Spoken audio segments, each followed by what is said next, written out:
বিয়ে বাড়ি তো যাচ্ছি, সাজগোজও কমপ্লিট হয়ে গেছে, শাড়ি পরাটাই খালি বাকি আছে। এক কাজ করি, বরং ঝটফট করে শাড়ি পরে রেডি হয়ে নিই, তারপরে বরং বেরিয়ে যাব। কিন্তু বেরিয়ে তো যাব, পার্লার থেকে আসার সময় দেখলাম খুব ঠান্ডা পড়েছে বাইরে।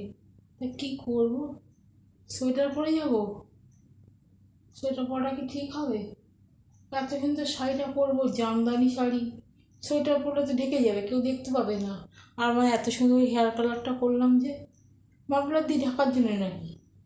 তা তো কেউ দেখতেই পেলো না। আমার সাজটা কী হলো?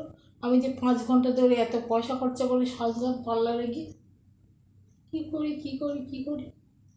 আর চাদর দেবো? না, চাদর দেওয়া ঠিক হবে না। লোকে ভাবে বুড়ি এসছে, বিয়ে বাড়িতে কেউ চাদর গায়ে দিয়ে যায়? না, চাদরও দেবো না। এক কাজ করি, শীতকাল তো কী হয়েছে, ঠান্ডা পড়ছে তো কী হয়েছে, যত ঠান্ডাই পড়ুক, বিয়ে বাড়িতে কেউ সোয়েটার চাদর পরে যায়? কিছুতেই সোয়েটার চাদর পরে যাবো না। আমি বরং শাড়িটা পরে নিই, রেডি হয়ে বেরিয়ে যাই। বিয়ে বাড়ি থেকে সোয়েটার চাদর পরে তাহলে আমার সেদিন লাভ কী হলো? শীতকাল পড়ুক আর যাই পড়ুক, কিন্তু আমার তো কোনো শীত করছে। যতই শীত করুক, দাঁতে দাঁত লেগে যাক, দাঁতে দাঁত চিপে থাকবো, তবু সোয়েটার আমি পরবো না, কিছুতেই পরবো না। যাই, বরং শাড়িটা পরেই রেডি হয়ে বিয়ে বাড়ি যাই। যাই, সেজে এসে গেছি, আর কোনো তাড়া নেই। এবার আমি বরং বেরিয়ে পড়ি। গরমকাল শীতকালের থেকে অনেক ভালো। শীতকালে কেউ বিয়ে বাড়ি যায়? আর ঠান্ডা ঠান্ডা সোয়েটার পরো, মাফলার পরো, সাজো, দেখানোই যায় না।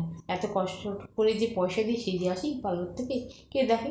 কি দেখাই যায় না। তার সাথে সোয়েটার চাদরে ঢাকাই পড়ে যায়। গ্রীষ্মকাল অনেক ভালো, সবাই দেখতে পায় আমি কি সুন্দর সেজেছি। আর আমি যে পার্লার থেকে চুলটা কালার করেছি, স্মুথনিং করিয়েছি, ফেসিয়াল করেছি, লোককে দেখাবার জন্যই তো।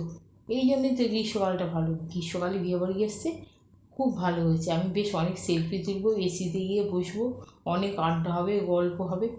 এক কাজ করি, আমি বরং ওই ঝটপট করে বেরিয়েই পড়ি, যাই। কিন্তু বেরিয়ে তো পড়েছি, এত রোদ, আমি চোখ কিছু দেখতেই পাচ্ছি না, মাথাটা কেমন ঘুরছে। আমি কী করে যাবো এবার বিয়ে বাড়ি?